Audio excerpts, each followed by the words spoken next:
Hi, you want to become a piping stress analysis engineer expert? Yes, I'm here to support you.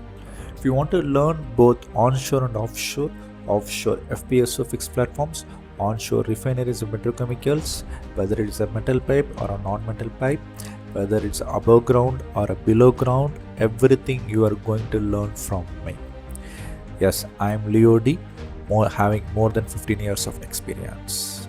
So here we are going to learn the most critical equipments like the pump, the APA 610 pump, APA 617 compressor, APA 650 tank, reboilers, columns.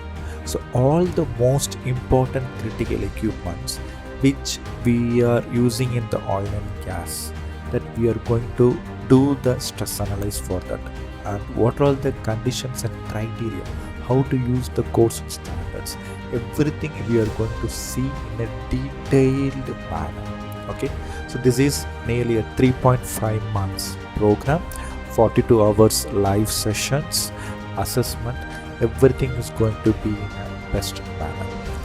Welcome you all and be registered and we can proceed further. Yeah, thank you.